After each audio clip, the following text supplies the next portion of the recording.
So, thank you in advance. I wrote a book 4 years ago called The Mobile Commerce Revolution. A lot of the things that are in that book have manifested to become true. I'm not a predictor, I'm not a futurist necessarily, but I want to just use that as a proof point of some of the things I'm talking about today that maybe I do know what I'm talking about. Uh, Email address right there for everybody. That's what's off the screen. What you see over here is Tim at Brain+Trust.partners. And on Twitter, I am the Tim Hayden. If you want to challenge me on anything I say, please just do so in the ether of Twitter, in public for anybody, and we'll have it out. You can send me an email with your questions as well. Brain+Trust.partners. Okay. Hey. All right.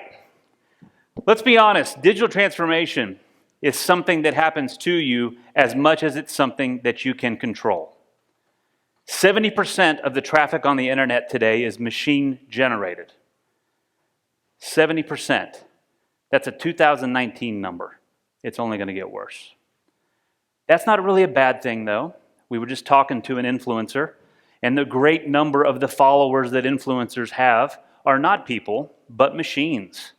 It's the reason that they get to be so popular is because the minute our great president, right? I said I'm from Texas. I didn't say who I voted for. Let's mark that for the record. But is a fine example. The minute one of the 4 people who tweet for him tweets, as many as 20,000 robots will retweet him. The majority of them are in Eastern Europe. Some are in Japan. Some are in China. But we suffer from other things. We have disparate platforms.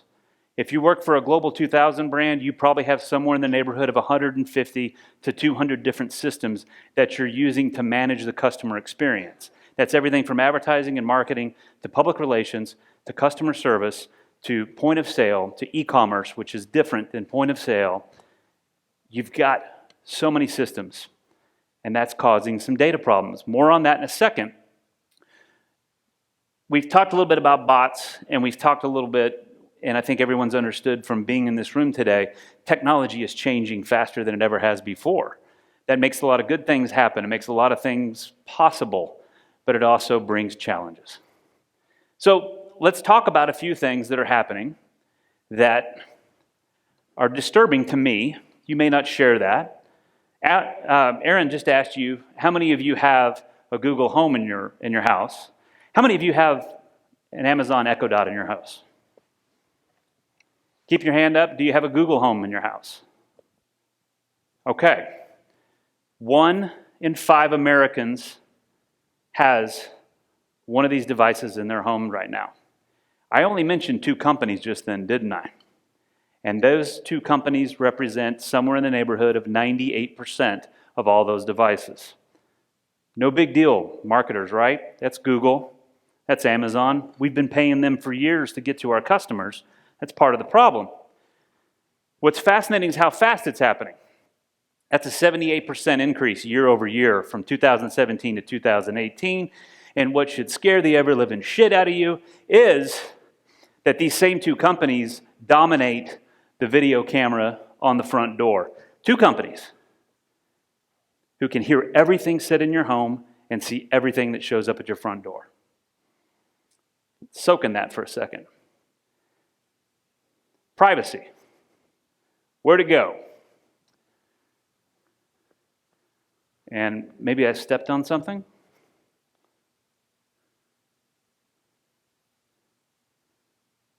We'll see what happens on the next slide. So it's not just them, obviously. It's the social networks that we've been contributing content to and our behavior has been passing through for the greater part of the last decade. And you know how that's unfolding. It's not just our favorite social network, it is the ad networks that we use as well. And they're all coming under all types of scrutiny right now. Did you just unplug it and plug it back in before?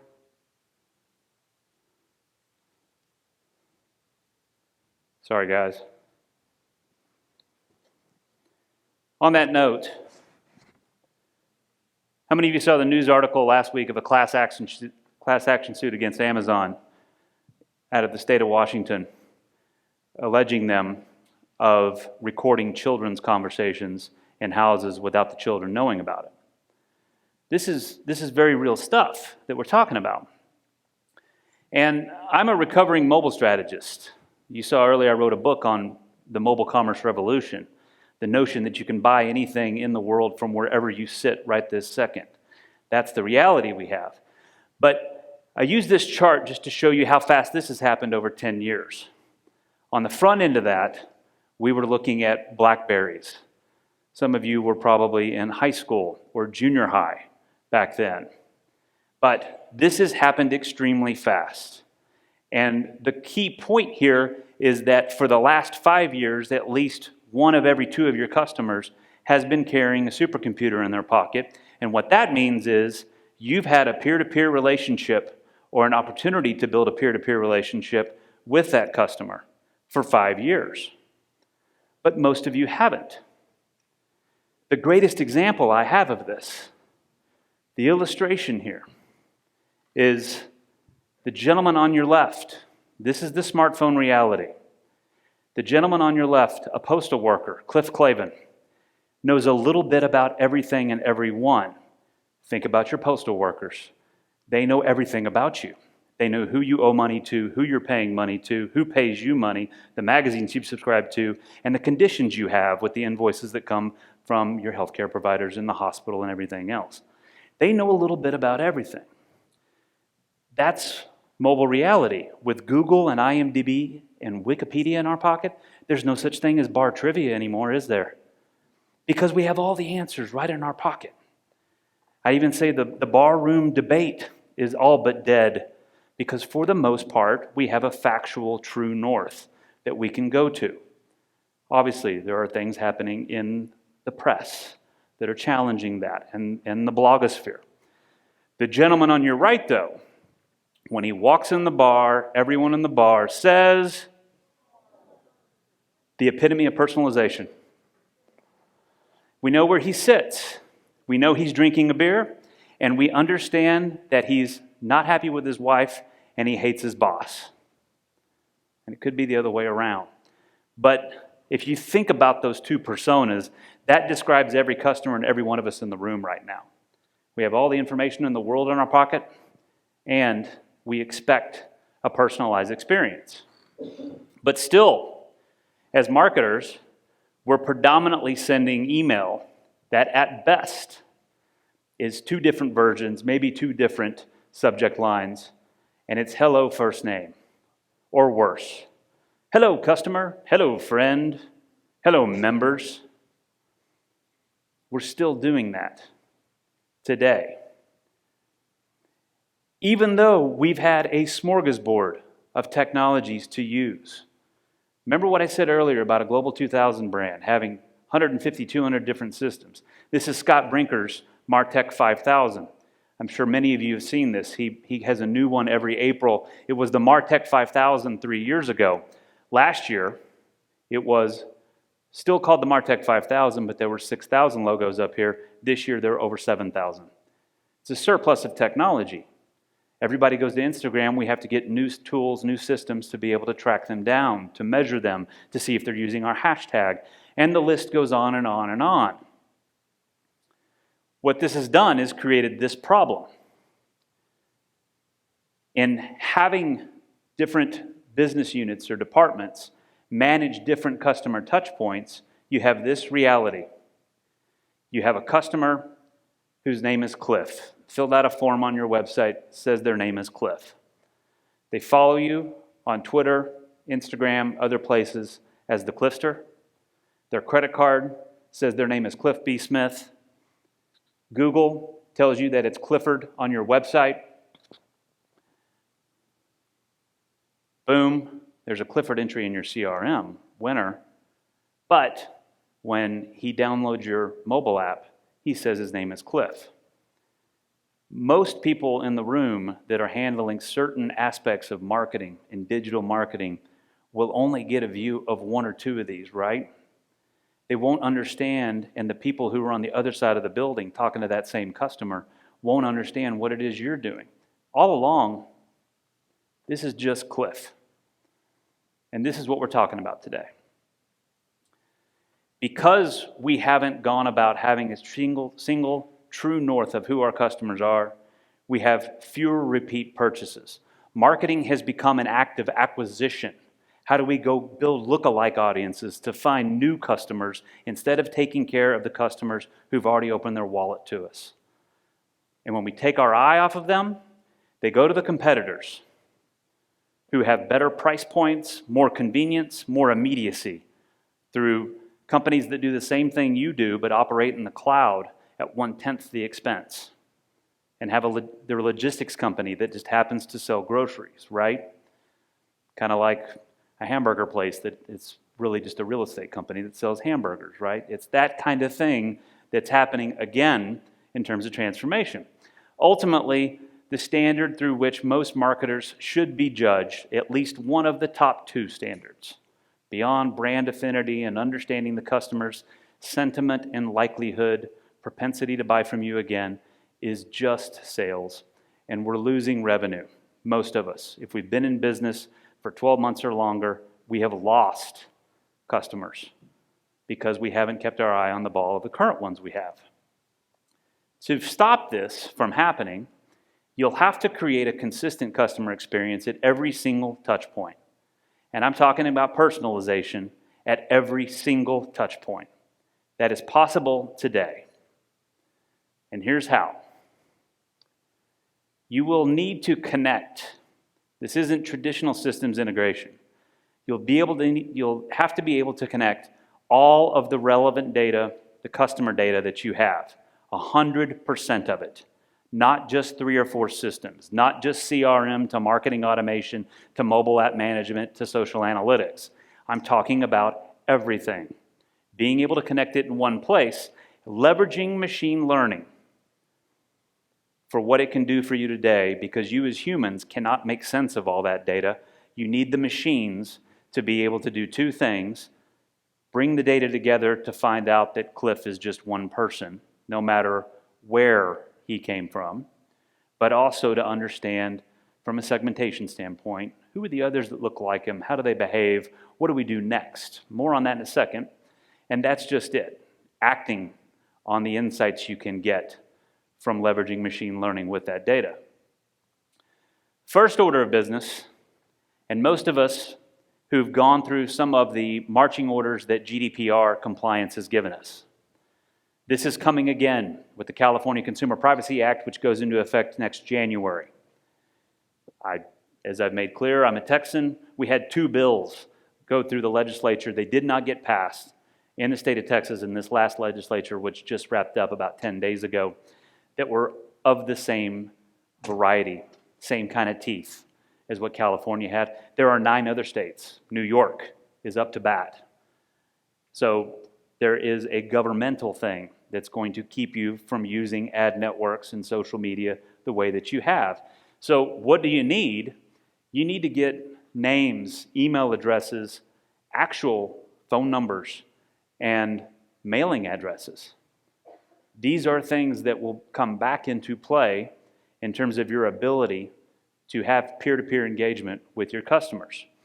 The things on the left are the things that are either disappearing or they're losing their weight in your mix.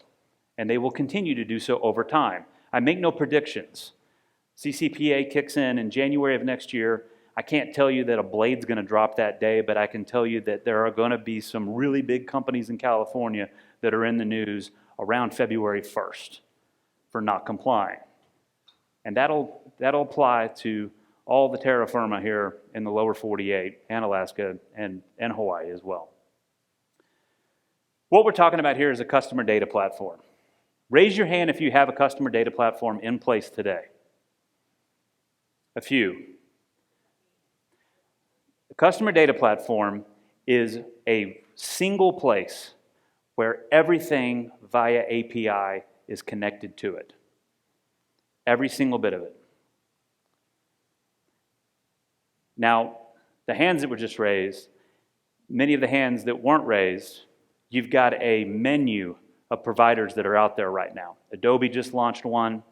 SAP has put out a new iteration of Hybris. Oracle has a solution that I think will probably come to market in August. They announced it in March at the Modern Marketing Experience called Oracle Unify. Salesforce, anybody across the street at Salesforce Connections over the last couple of days? So Salesforce also announced the same thing here in Chicago just yesterday or the day before. Multiple vendors are coming to play right now, and they're all purportedly telling you that you have the opportunity to do this, to put all of your systems connected to one place so you can have a single customer record for each individual customer that you have. The first thing that does is it lets you see the customer journey, not in a mapping way, but in an analytics way that you've never been able to before. You'll understand attribution and why customers, how customers came through the funnel, bought something, asked for customer support. You'll have all of that in one place, and an ability to understand from a segmentation, or I would not even say persona, but archetypes. If you've been operating on a model where you have 6 to 10 personas, I can guarantee you have as many as 1,500 different archetypes in terms of the types of behavior that your best customers exemplify or possess. And real quick, over on the left with the DSP, those of you who've been banging your head with programmatic media for the last 5 to 6 years, this solves that as well. Because now you'll be able to take what's in your CDP, your customer data platform. It's a data lake for those of you who are familiar with data lakes, but we're talking about something that has some type of functionality and usability that a marketer can use it. That will allow you to individualize ads.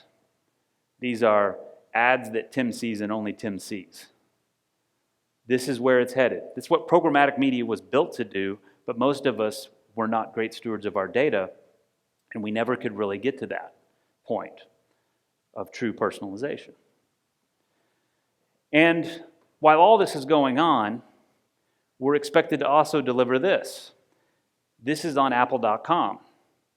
This is where you can go, and this is Steve Cook's favorite white horse to ride right now, that Apple is putting you in control of your data.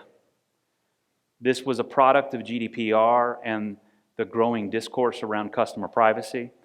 It is an incredible public relations play by Apple, but you can go here and purportedly be able to pause your data, look at your data, or delete everything that's there. This has been going on in Scandinavia for the better part of a decade. They call it digital suicide. Your ability to call a company and say, I want you to delete everything you know about me, and you've got 24 hours to do it. Again, think about the challenge that is if you've got my records, customer records, spread out all over the company in different systems. And if that all sounds scary, there's actually blessings in all of this. First and foremost, what I've said numerous times, personalization at scale. The difference between segmentation and actual personalization. Each one of your customers is unique, absolutely unique. If you're a smaller organization and you've got only 3 or 4 touch points, it's a little bit easier to model what the cohorts may look like, the segments, if you will. But the bigger your organization, the truer and the more unique the DNA, if you want to think of it that way, will be across the whole body of your customer base. And this, with personalization at scale, will allow you, from a display ad standpoint, push notification standpoint, direct mail standpoint, to be pinpoint accurate in the stories you tell, the messages and calls to action you put in front of your customers. It will also allow you to whip up lookalike audiences like you've never seen before. Do you think Coca-Cola has just gone to some type of actuary database to find out what the most popular names for 18-year-olds are today? No, they don't. They actually know who drinks Coca-Cola with the most frequency. And they have a number of ways that they do that. Not part of this talk today. Customer empathy. When a customer is in need or a customer has a complaint, wouldn't you like to have a contextual view of everything that that customer has done? And the key thing here is understanding that customer experience or customer care is not something that lives in a call center in Peoria. It is something that every single touch point, from the front desk to the front of the store to the mobile app to the website to the chatbots that are running from midnight to 5 in the morning, whatever it is you're using to engage the customer, they should all be plugged into that single source of truth for each customer. And what this does is it puts you in a position to really lift your customer recovery efforts. How many of you are absolutely disappointed? In fact, I'll give you a case in point. My family's flying up, and we're going to stay the weekend here in Chicago over the weekend. Take my 7-year-old to his first Cubs game. And bottom line is, the hotel we're staying in, I'm a member of their rewards program. I'm not going to tell you who the hotel is. But in the mobile app, I hit the call me button, and they got that part right because the automated attendant says, I can tell from your phone number who you are. I see that you have a reservation at this hotel. Great. What would you like to do? I'd like to modify the reservation. I want to modify the reservation, and it says, okay, we'll get you to someone. This call will be recorded, yada, yada. Phone rings. The person who answers says, thank you for calling XYZ Hotel Company. Can I get your name? Oh, do you have your rewards number handy? Do you have a confirmation number of, I don't have a confirmation number? I do, but I'm going to have to pull my phone away from my head and look at it and yell at you to give it to you. But you understand what I'm saying here is there's obviously some pipes that are not connected there. And you can tell that for your own organizations or any of the other services, products that you use. It's very obvious that we do not have some unified sense of who each customer is. I've talked a little bit about machine learning, and that is a topic that as we go out for drinks, I'm happy to talk with anybody about it. But AI or machine learning is not something that only a few people are talking about and even fewer people are doing right. It's something that everybody in the room is exposed to every single day. It's happening on that device that's in your pocket that goes everywhere with you. You're lying if you say you don't take it to the bathroom, because you do. It's on there, and it's helping make decisions to basically make your life easier, but allow whoever is issued the device, the apps, to make things smarter. Once you have all of your data in a customer data platform, the best ones on the market will have machine learning baked in to constantly do two things. One, keep everything structured and everything that's related to each other all in the same place in terms of that single customer record. The second thing that can happen is when you want to run queries in terms of predictive models, behavioral models, customer segmentation models, machine learning is there to be your friend and help you do that. And the reason this is important, structuring your data and finding something that has machine learning robots essentially in it to help you manage all that data, is because sooner than later you're going to be asked by your boss, by your board of directors, by someone else to put robots on the front line or handling the first 5 minutes of customer interactions. That doesn't mean you're going to lose your jobs. It means maybe some people you work with could be reassigned. But what it does mean is that you're going to be freed up to do the things the machines can't. To be curious, to be creative, to be strategic, to have true empathy. And that's a 2019 statement. We're on the way, we're on the path to machines being able to do some of these other things that are otherwise only possible or only probably executed by humans. Next is leveraging user-generated content with customer feedback. Instead of outsourcing on rented land with Google reviews, with Amazon reviews, with other types of third-party customer feedback systems. Leverage that peer-to-peer connection you have with folks now that you're governing data better, now that you will be, and you'll be able to pack all the information they give you in terms of feedback, testimonials, ratings, reviews, into that customer record. The second part of this is being able to take rich media. Don't forget that this device is also an HD or 4K production studio that goes everywhere with you.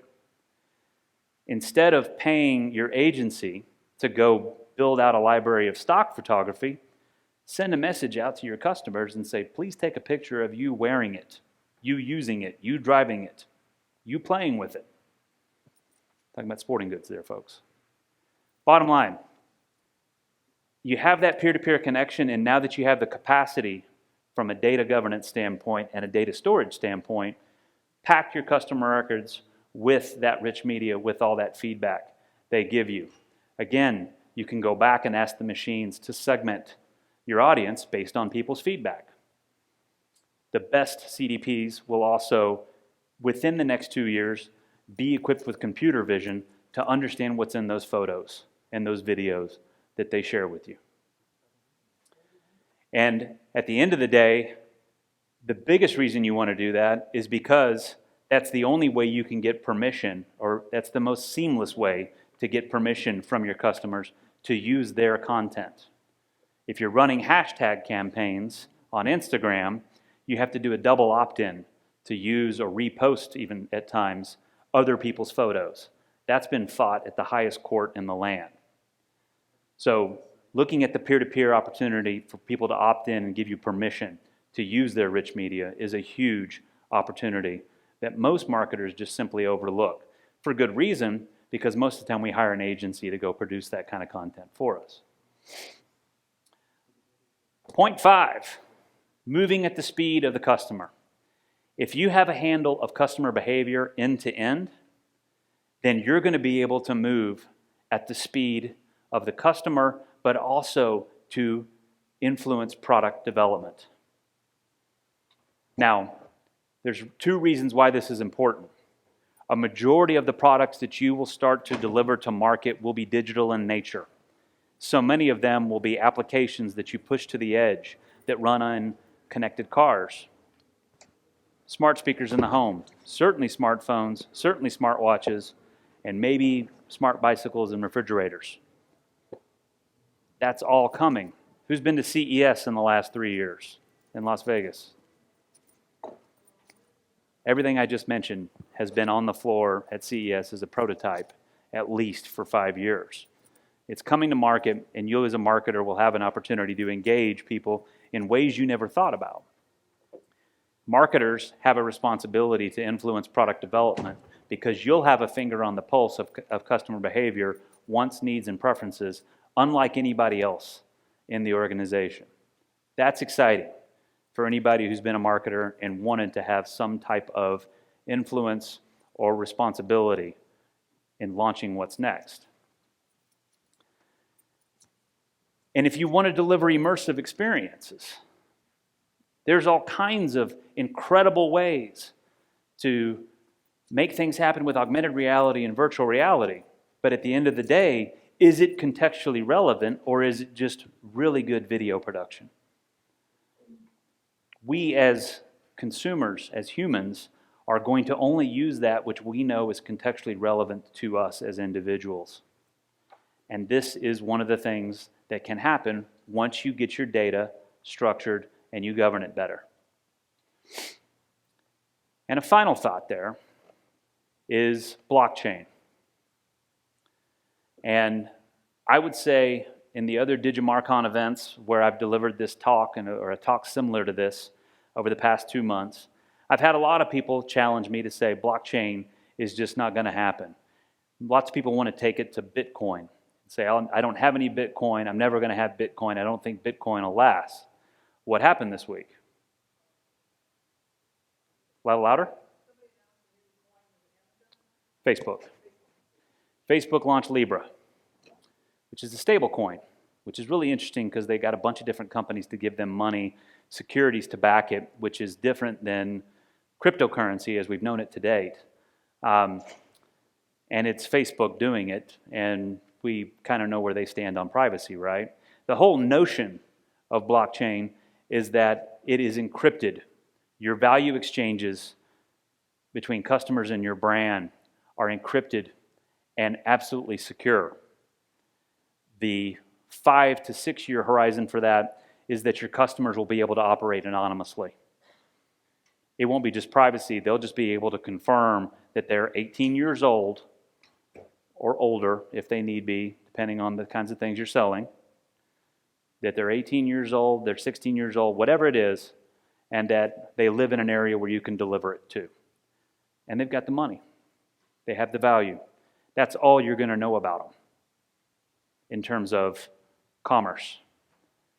To do that in the near term, to leverage blockchain, you'll have to do identity verification, and the only way you do that is if you know who your customers are with that singular record, and you tokenize it.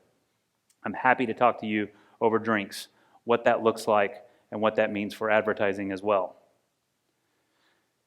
And I've already said this once, talking about Tim Cook, but as you start to put a customer privacy cape on and tell everyone and let your customers know that you are great stewards of their data, that you are clean and responsible in how you manage your data, it becomes a public relations opportunity. That's exactly what Apple's doing right now. Apple is trying to wear the white hat while everybody else is being taken to court or having suits filed against them, or worse. Apple, so far, is able to put a foot forward, and you, as marketers and better stewards of your data, would be able to do the same thing. So let's talk a little bit more about what a CDP is, customer data platform, and if you go shopping for one, some of the things you should look for. The first thing is an established API portfolio. When a CDP vendor is talking to you, you should be able to show them on a list or some type of wireframe all of the technologies, all the tools and the platforms you have in your current stack. You should be able to show that to them, and they should be able to tell you with 100% certainty they can create an API connection with those tools. The older your organization is, the more likelihood you're going to be using something that there's not already an API connection built with. And that happens all the time. There's ways around that. There's a way to get data out of old systems, legacy systems, to make it normalized for this. Second thing is dealing with a high cardinality. High cardinality is a term for more data, and especially unstructured data, that you just can't make sense of. The customer data platforms that are on the market today can deal with the situation where if you have maybe 10 million customers in your CRM, you may have as many as probably 1.5 to 2.5 billion records in your organization associated with those people. That's true. And I won't name names, but there's a lot of folks who are moving into this customer data platform, data warehousing world, who do not have the capacity to deal with that data. Have someone in IT ride with you on this journey to be able to quantify the capacity that you need. I've mentioned it a couple times. I think the best CDPs on the market right now, and I'm not going to sell any from the stage. I do have some favorites, drinks. But at the end of the day, think about what's coming next. Quiz them on their ability to interact with a smart speaker app. Quiz them on their thoughts about connected vehicles, because that's real. It's happening today. And ultimately, just any devices that you know are out there that you think you may want to leverage in the future. Machine learning and predictive modeling, that must be inside the customer data platform itself. Anything else is just a data lake, and you're going to have to go hire data science with their algorithms to come and analyze the data once it's in it. The best CDPs on the market will have the robots already baked in there. They won't be able to run any kind of query that you want. They won't be able to do any kind of predictive modeling that you want, but they'll take you into the future, and most of them are going to manifest into other capacities, other capabilities over time. Depending on the industry or the vertical that you're in, you may be looking at a situation where you'll have to have it on premise behind a firewall. If you're in financial services, dealing with PII, if you're with healthcare, dealing with HIPAA, that's probably something that you'll have to look at. Some of the best CDPs out there can't handle that kind of compliance. So if you're in the consumer world and you're not as regulated, but you're still worried about privacy, that option is there. And lastly, the best customer data platforms on the market right now are going to be able to present something to you that is easy to use, that's marketer friendly. And I will say lastly, one of the best places for you to continue your education beyond me on the stage today is go to the CDP Institute. I think it is cdpinstitute.org. I could be wrong.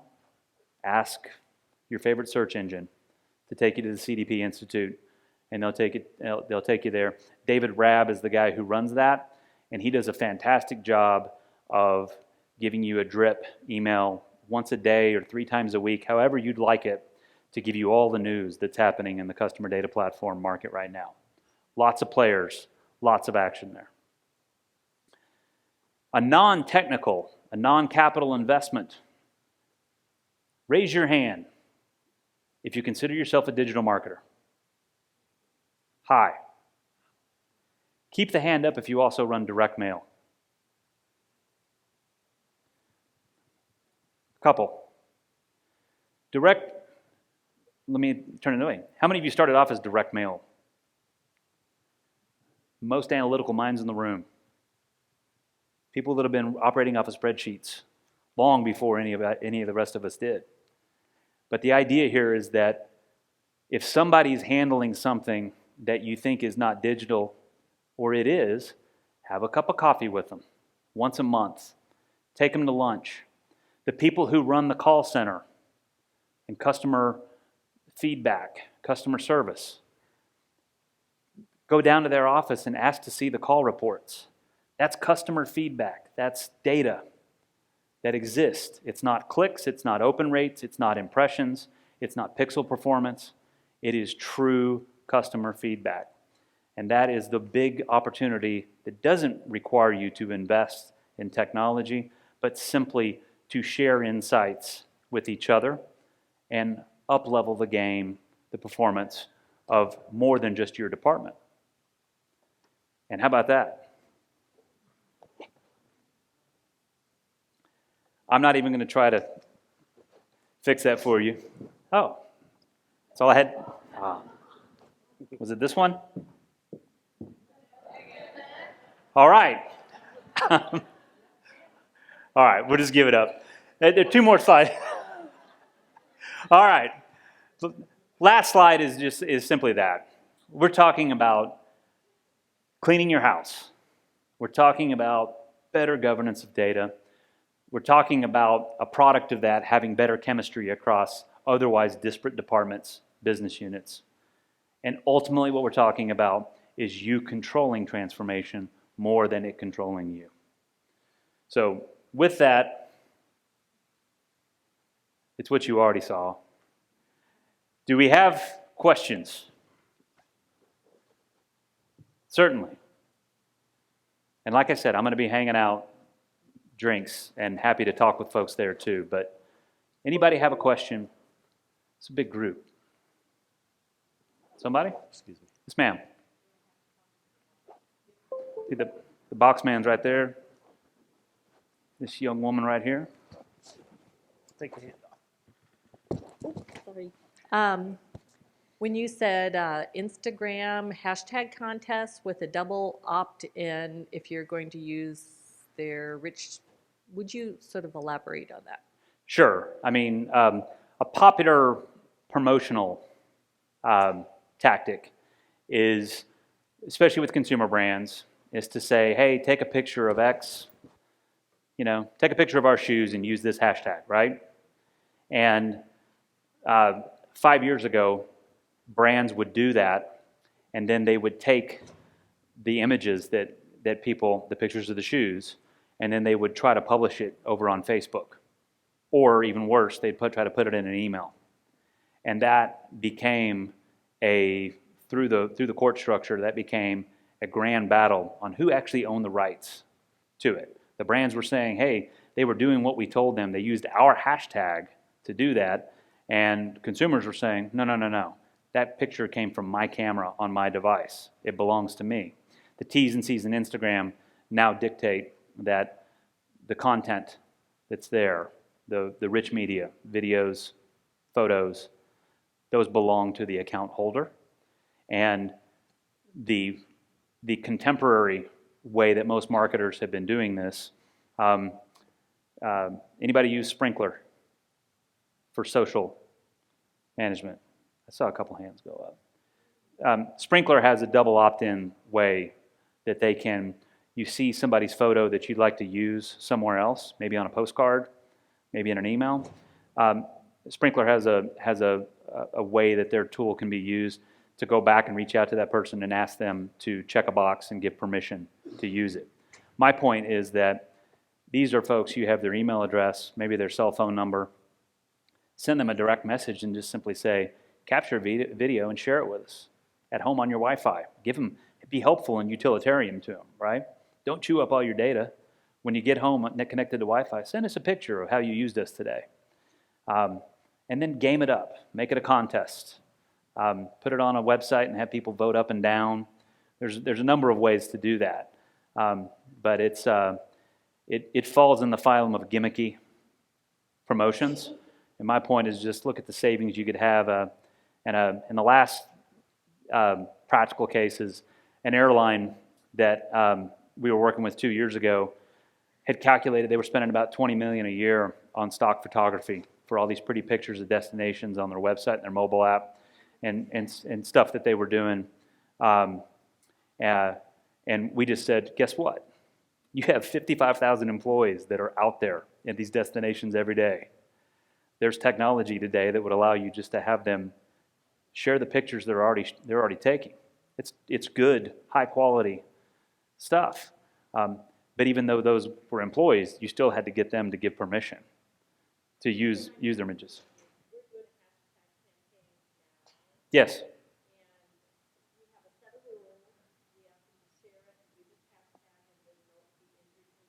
Sure.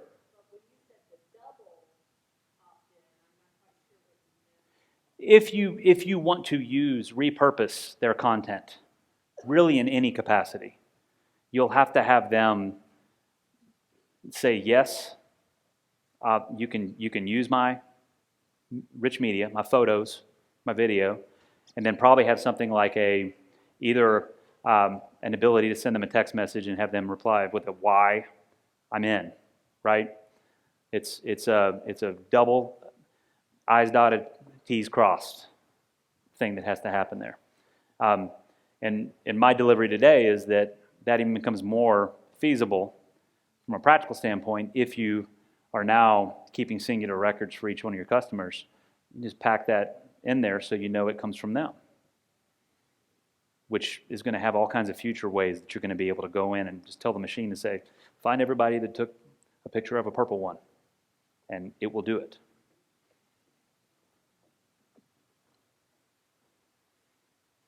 Yes, ma'am. Right up here, front row.